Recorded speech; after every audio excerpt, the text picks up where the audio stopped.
He had money, he had power, but every day, he was losing millions because he couldn't understand a single word. In boardrooms with glass walls overlooking sprawling cityscapes, executives from every corner of the globe would argue, plead, and strategize in languages he couldn't decipher. It was a symphony of chaos, a global Tower of Babel where the only common language was frustration. Sometimes, the biggest losses don't come from a market crash or a failed product. They come from silence, from the words left unsaid, and the meanings left unheard. This is the story of Daniel Cross, a titan of the tech industry, a global billionaire whose empire was built on numbers, algorithms, and code, had logic. His factories hummed with productivity in Asia, his deals reshaped markets in Europe, and his investors spanned the world, all trusting in his Midas touch. But today, the golden empire was beginning to crack. Everything was collapsing. In meeting after meeting, the audio was a blur of raised voices, if contracts slammed on tables, if hands thrown up in despair. Daniel spoke the language of numbers fluently. He could dissect a balance sheet in seconds, predict market trends with unnerving accuracy,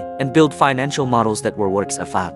But he couldn't speak the language of people. Interpreters were a revolving door in his company. He'd fire them constantly, his voice laced with impatience. No more one understands me, he'd snarl, pacing his opulent office. They missed the nuance, the urgency. He saw them as faulty conduits, failing to transmit his genius. He never once considered that he was the one who wasn't listening. The problem deepened, spiraling out of control. A massive infrastructure deal in South America, months in the making, suddenly failed. The reason cited was cultural misalignment. A groundbreaking partnership in Japan, set to revolutionize robotics, collapsed overnight due to a breach of trust. The losses flashed across his monitors, each number a stab to his pride. 120 million, 340 million, a catastrophic 1,2 billion. The numbers were screaming at him, but he couldn't hear their story. Late at night, alone in his office, with the city lights twinkling below light a galaxy he could own but never touch, he'd whisper to himself, they're all incompetent. But beneath the anger, a cold fear was taking root.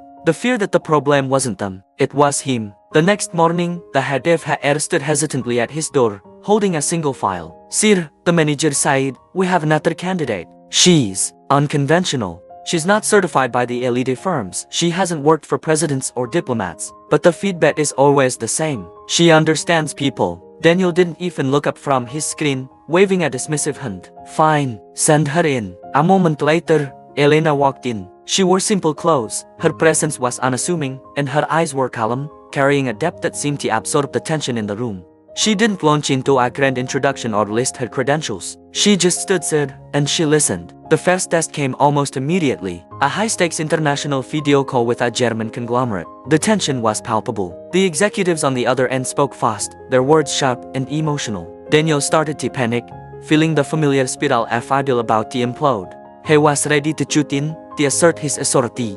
But then Elena raised her hand softly, a simple, calming gesture. She began to translate, but it was unlike anything Daniel had ever heard. She didn't just convert words from German to English. She translated emotions, she explained the significance of the pauses, she decoded the underlying intentions. At the critical moment, she leaned over and whispered to Daniel, they're not rejecting your proposal. They're afraid you don't respect their engineering legacy. They feel you see them as a mere acquisition, not a partner. The room went silent. The insight was so simple, yet so profound. Taking a breath, Daniel followed her advice. He changed his entire approach. He spoke slower. He acknowledged their history, praised their craftsmanship, and framed the deal as a merger of equals. He stopped talking and started listening. And then, a shift. The tension on the video call dissipated, replaced by nods of understanding. The deal was saved. A round of applause erupted from the other side of the screen. Daniel leaned back, stunned, and looked at Elena. Truly looked at her for the first time. His confusion was plain on his face. Where did you learn to do that?